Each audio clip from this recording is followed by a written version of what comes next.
Pakistan, neighbouring India, former Prime Minister Imran Khan was arrested this week. What happened?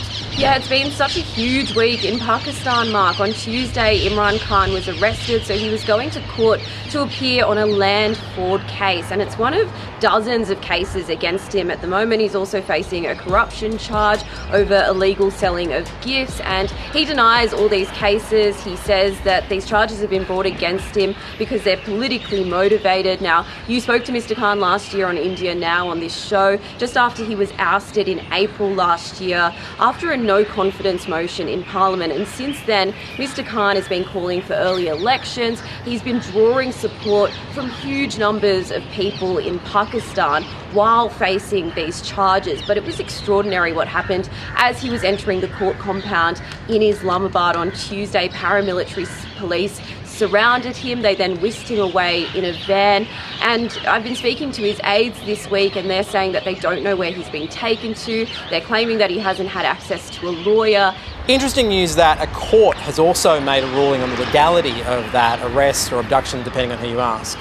Yeah, Mark, so on Thursday, the Supreme Court in Pakistan has actually said that this arrest of Imran Khan was illegal. They've called for his immediate release, and they've gone as far as calling it a kidnapping. So that's a really extreme ruling from the court, and it puts it out of step with the military. Now, we know that in Pakistan, as a Prime Minister, you have to be in with the military in order to hold onto power, and a lot of people say that's what went wrong for Mr. Khan, that when he fell out with the military, it all went away for him in terms of his power. But Mark, what we are seeing on the ground is a lot of desperate people. You know, in the last year, we have seen Pakistan facing this extreme economic crisis. They're struggling without basic goods and money, and people are really desperate on the ground. And what we are seeing here is the Imran case being used as a vessel for people to take out their anger. And some experts are saying that this is the biggest threat to public order in the last 15 years since there was formal military rule. But the difference is that the public is not supporting the military at the moment. There is just so much anger on the streets. So it's anyone's guess what will happen between now and when elections are due in October later this year. And Av, in other news, we're also seeing some unrest in northeast India as well. That's right, Mark. We are seeing some violence breaking out in the area of Manipur, which is in the northeast of India. We've heard that dozens of people have been killed and more than 35,000 people have been displaced in that region. And what we are seeing there is ethnic conflict between two different groups. On one side, we are seeing the Meiteis, so they are the dominant Hindu group in that area, who are claiming that there's too much migration coming into their region from neighbouring Myanmar, which is suffering from a military takeover. And the indigenous tribe of that area, the Kukis, are fighting back. Now, this conflict has been caused about what's known as reservation. Here in India, there is a scheme for disadvantaged groups. Many indigenous groups can receive basically a merit system, so advantages in education, in jobs, in funding and welfare and so on. And the Meiteis are saying that that's unfair, especially in the case of land use, and that's what's really causing this conflict. Well, we spoke to Binalakshmi Nepram, convener of the Northeast India Women's Initiative for Peace, earlier. Although the official figures is 60 dead, we suspect that there are more casualties. There are more than 20,000 hostages being held on both sides of the community, of the warring community. Now, every ethnic group in Manipur seems to be armed. Every, ethnic. So there are 400. Mind you, this region is like a mini India, land of diversity, and all religion is there, and more than 400 indigenous communities across the region. So what is happening in Manipur is not just a ramification in Manipur, but it is having a rippling effect across the northeast of India, which is one of the most volatile parts of India for the last 70 years. We, the women of Manipur, are caught between the guns of the state and the non-state. We established the Manipur Women Gun Survivors Network in 2007. We launched it, and the Northeast India Women Initiative for Peace, because we realized that unless the women of the Northeast and Manipur come together, our men are never going to allow us to live in peace. I guess the concern here on the ground in India, Mark, is that both of these sides have paramilitary forces. They're funded by the opium trade in that region, and we are seeing people from both sides going out onto the streets with AK-47s, so they do have weapons as well. And this sort of conflict does pop up every now and again in this region in the northeast. And as we've just heard there from Ms. Nepram, the concern is that it will spread across that region. So this is a big issue for the Indian government. It has sent in troops to try and calm the tensions, and it has shut down the internet in that region. It's a tactic that the Indian government and Indian authorities use really regularly to deal with public order, Mark. All right, Avani, thank you so much. Thanks, Mark. Of course, Avani Dias is the ABC's South Asia correspondent, and being a reporter in India isn't the easiest thing. In fact, it seems to be getting harder. The World Press Freedom Index, published by media watchdog Reporters Without Borders, last week notes that press freedom in the country has been declining rather rapidly under the government of Narendra Modi. Avani has this story. Rus और Ukraine war. The United States and China. The world's biggest democracy has a diverse media, with thousands of outlets operating in multiple languages. And unlike Australia, freedom of speech is enshrined in India's constitution as a fundamental right. But the country is seeing an increase in attacks on journalists and increasing restrictions on media operations. Journalism is in a really dangerous place in India. It's clear that this government doesn't like even the slightest bit of criticism and will not tolerate it. इस देश को हिंदू राष्ट्र बनाने के लिए लड़ेंगे, जरूरत पड़ी तो हारेंगे। भारत माता की। Earlier this year, the Modi government invoked emergency laws to ban a BBC documentary. The programme criticised Prime Minister Narendra Modi's treatment of India's Muslim minority and his role during the Gujarat riots in 2002, when he was Chief Minister there. Massive pelting as of now is going on. We think this is a propaganda piece designed to push a particular discredited narrative. Students at one Delhi university were detained ahead of a planned screening. At another, officials cut off electricity to the whole campus. How shallow the reporting of the BBC is. India is a country which gives an opportunity to every organization as long as you do not have a hidden agenda. Weeks later, BBC offices in Delhi and Mumbai were raided by Indian tax agents. The Press Club of India called the raids a clear-cut case of vendetta, and India's Editors Guild warned it wasn't just foreign journalists under attack, saying this was a trend of government agencies being used to intimidate or harass news organisations. We did a few stories that were not very comfortable for the government. There was a team from the income tax that barged into my office and said, no one can go out, everyone stay. This is what they call a survey. They don't call it a raid. And they took my phone and laptop away. I couldn't make any calls. And it was clear the message that I was supposed to take from that. Critics accuse the government of using the Unlawful Activities Prevention Act and the Public Safety Act to detain journalists without trial or charge for long periods. In my lifetime, and I'm talking 95 onwards, I have never seen it so bad. I have never seen such pettiness, such hypersensitivity of governments wanting to come after you, wanting to shut you down. I have heard from my elder peers, many of them say, we lived through the emergency, and even then we weren't as scared as we are now. Besides pressuring media outlets, authorities are resorting to a more extreme measure, shutting down the internet entirely.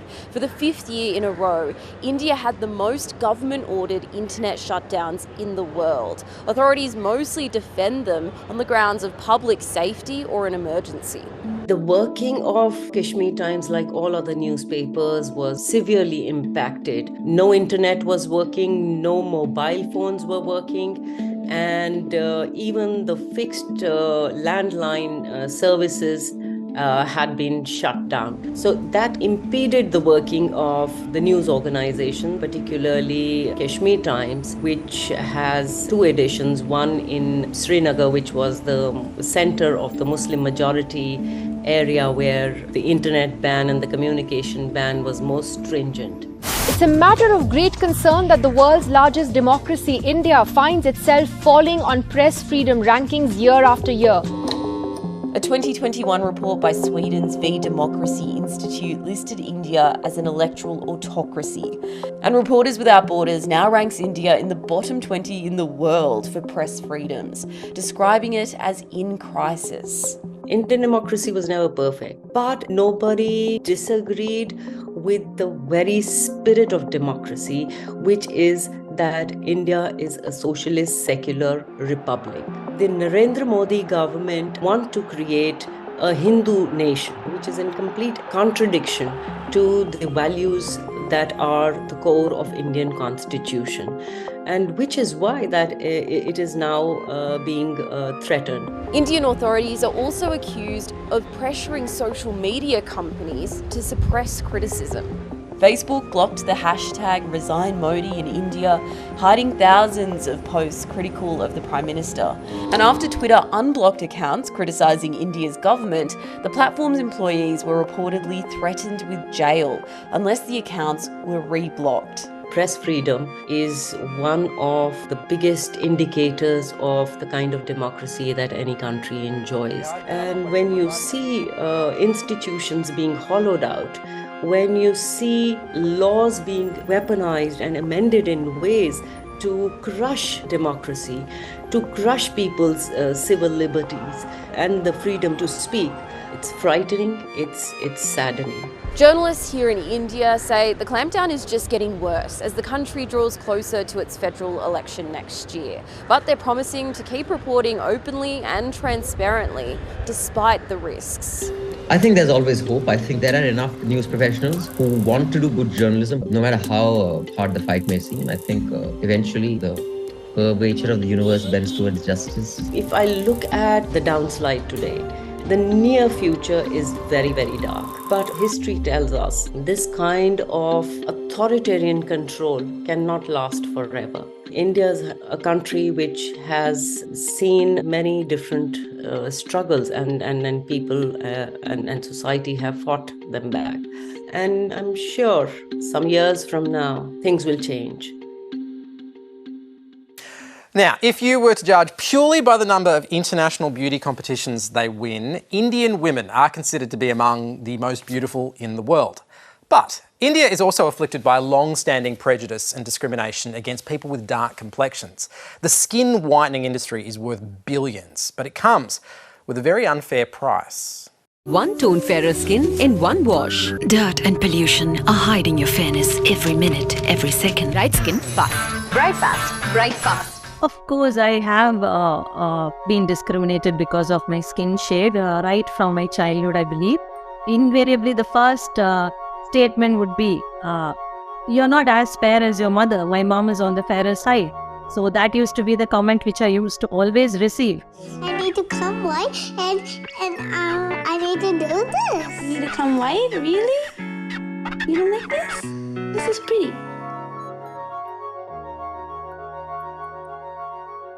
If you have dark skin, the world is bent on trying to make you at least 2 shades lighter. Colorism, very simply defined, is light skin preference or bias for light skin or prejudice against dark skinned people. This is a term that is commonly attributed to African American author Alice Walker.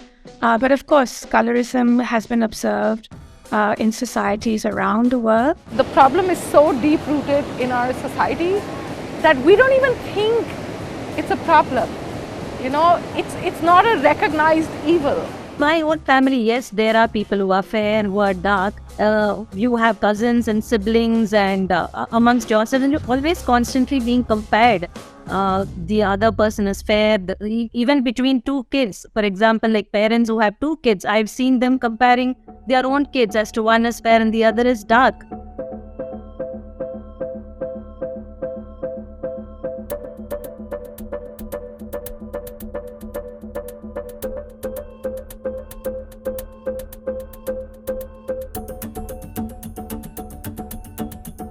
Yes, as a teenager, I have used fairness products, tried to look a few shades lighter, and it doesn't work. It's a sham. Men also face comments about their skin color, but not as much as women do. If you take the matrimonial sites in India, you always see a girl who is desirable is fair, very fair, whereas a man is always tall, dark and handsome. Well, there are multiple influences that we have to acknowledge. I think British and European colonialism, the light skin preferences that the Europeans brought is fairly well known and understood. Prior to that, the Mughals who ruled India for 800 years, they were a light-skinned people from what we know today as Iran and Central Asia. So, they were the ruling elite.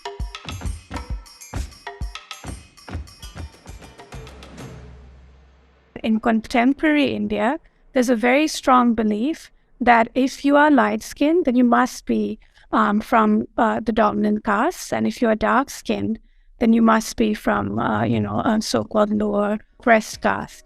This includes indigenous or Adivasi people as well. Forget Snow White, say hello to Chocolate Brown, I'll write my own fairy tale. I hope at least my daughter will not have to go through this. And there are a few heroines who have actually stopped endorsing fairness products. We are a diverse nation with diverse languages and ethnicities. I think we should look forward and see why are we still entertaining this toxic belief.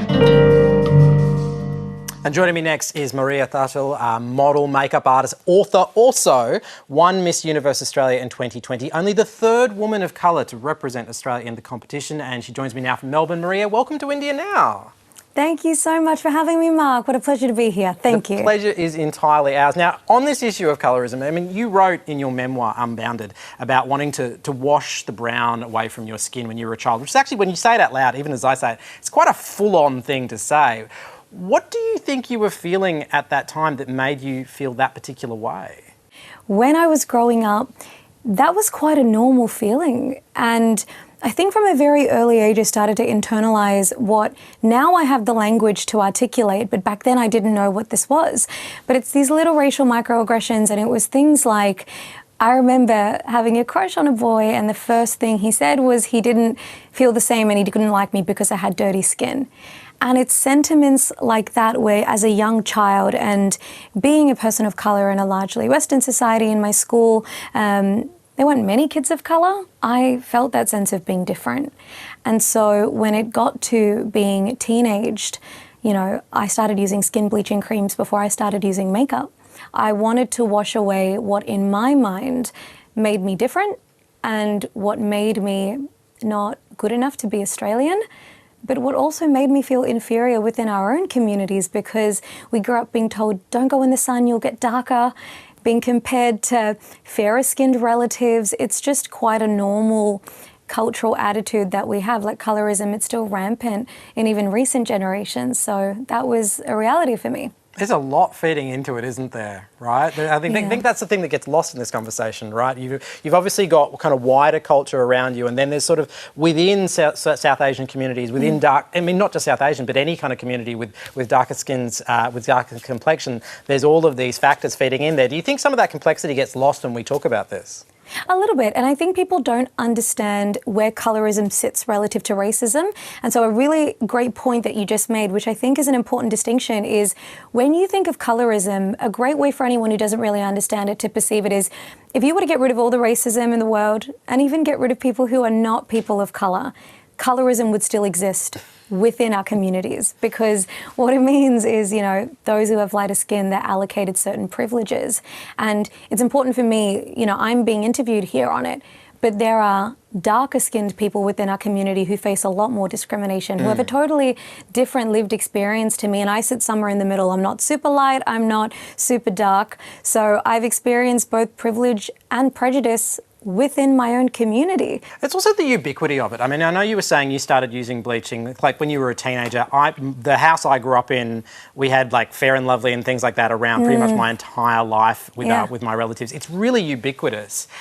What's been your journey, I guess, to kind of recalibrate your relationship with your skin colour over the years? How hard has that been? Oh, it's been, I'm going to use the word traumatic because when I started to go on that unlearning journey, unlearning a lot of the internalized racism, the colorism, a lot of the self-rejection, it made me realize, and I was quite angry for a while, I'm going to be honest. I was angry because I remember having this feeling when I started to become aware of these constructs of how have I been convinced to hate myself? It makes me so sad and heartbroken to think that for a large period of my life, I thought in order to be considered good enough, beautiful enough, Australian enough, I needed to sever all my ties with my ethnic background. And so growing up Indian within Australia, I guess I felt ashamed of whether it was our food, our music, our movies, and then when you're within our own communities, you want to be white to be validated. And so when I got to my mid-20s, I kind of arrived at this point where I started to become aware of this. And it was because of things like the internet where I came across bloggers in America. So I think that diversity conversation, it happened in America. It sort of started there. We were a little bit behind. And I feel like that's when I started to hear about experiences that were similar to mine, but that challenged these constructs. And it made me go, hang on, I wasn't born hating myself. I wasn't born rejecting my skin. And when I started to speak up about it on social media, before Miss Universe, before this media career, other people said, hey, me too. I mean, what do you put it down to? Why is there an obsession with fairness within the Indian community? There was references to caste and colonialism there. For you, where do you think it lies? I think it's exactly that. It's like a real mixed bag. So there is colonial prejudices that have sort of carried over, but we know that those narratives happened before that, before European settlement. And it was things like the caste system, and it's these ideologies around, you know, I'm talking way back when, that to have darker skin, it was associated with physical labor in the days of slavery. So the darker you were, the more likely it was that you were out in the fields laboring and things like that. And so you had these ideologies around the shade of your skin somehow had, you know, was an indicator of your worth. For me, it's a real mix of, you know, yes, the caste system, yes, colonial prejudices, but there is a lot of anti-blackness that we perpetuate in our own community. And unfortunately, we see it rampant in one of the most influential industries in, you know, South Asia, and it's Bollywood. They perpetuate these stereotypes. You know, I never questioned it till I got older. Just think of Amitabh Bachchan in that movie, I think it was Kabhi Khushi Kabhie Gham, why is every backup dancer in our cultural attire white? You know, all the leads, you never see a dark-skinned woman leading these movies. And it's funny that we're talking about this. I had a video come up on TikTok of a Bollywood actress who's quite fair-skinned, fairer than me, and she was giving an interview where she was flat out denying that any kind of prejudice around skin exists, and was saying, I don't get what all the chatter about skin tone is, just be confident as you are. And it's like, that's willfully ignorant and negligent of the fact that skin tone, no matter where you are, it is weaponized for social capital, especially in our own backyard. All right, Maria Tuttle, thank you so much for joining me on India Now. Thank you so much for having me, Mark. And in breaking booze news, this year India overtook France as the world's biggest buyer of Scotch whisky by volume. It seems India just can't get enough of the stuff. So what is with that love affair? Sunil Bandami reports.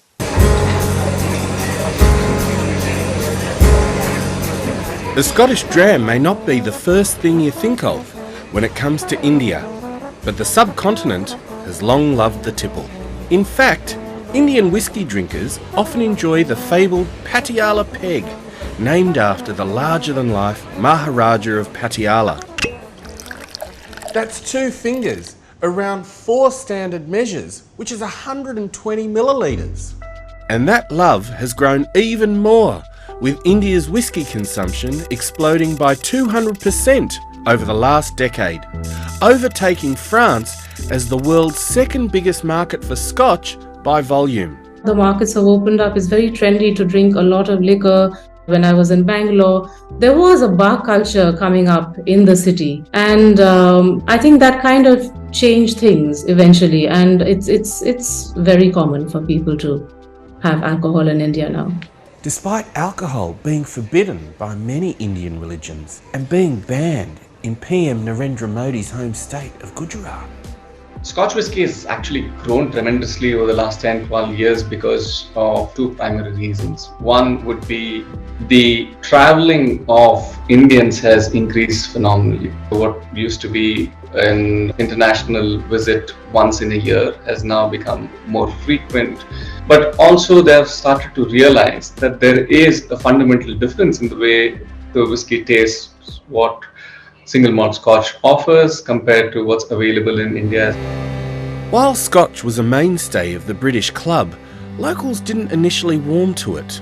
But after the westernised Indian elite started drinking whiskey to emulate their British rulers, perhaps to curry favour, Scotch was suddenly seen as prestigious, sophisticated and modern. Especially in Bollywood movies from the 1970s on, presenting whiskey as glamorous and drinkers as macho.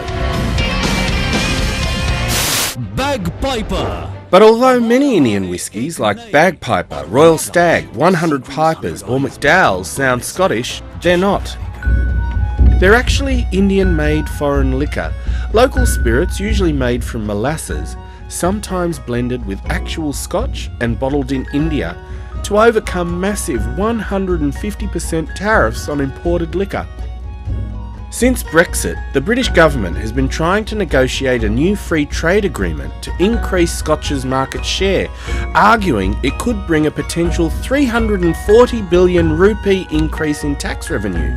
But a new wave of premium Indian single malts appealing to Indian palates is gaining popularity with younger drinkers who don't have the same colonial preconceptions that imported brands are better than Indian ones. I have tried Indian single malts like Amrut and Paul John, and I think they're great. They're fantastic. The barley which is grown in India is different from the one grown in Scotland. So that has its own distinctive flavor. And finally, the climatic conditions have a huge bearing on how the whiskey, when we are maturing it, how it reacts to the cask. But Indian whiskey manufacturers are concerned at the effect the removal of tariffs will have on the fledgling Indian single malt industry. We are not against the free trade agreements. All we say is that free trade agreements should be fair and equitable to both sides, and they should create opportunities for both sides. As a consumer, I'm gung-ho for it. I mean, I can't imagine as to what kind of acceleration India will have when there are many more variants, many more available brands from single malt Scotch whisky that are available in India. The potential is incredible, given Scotch is only 2% of the total Indian market. Why would an Indian whiskey industry or Indian alcohol industry want to reduce tax and lose market share? It just doesn't make sense. That's not the only sticking point. Due to India's much warmer climate, Indian whiskies mature 3 to 3.5 times faster than Scottish ones. There is a UK definition as per the EU Act 2019, which makes it necessary for a whiskey to be matured for 3 years to be qualified as a whiskey. But the problem is the whiskey evaporates. So if you unnecessarily force a whiskey to be matured in Indian conditions, where actually the rate of evaporation is 10% year by year, which means 30% of the whiskey has evaporated. Although this bottleneck in negotiations may scotch any immediate change to the world's biggest whiskey market, the rise of Indian single malt promises more choice for whiskey connoisseurs around the world. And I can drink to that.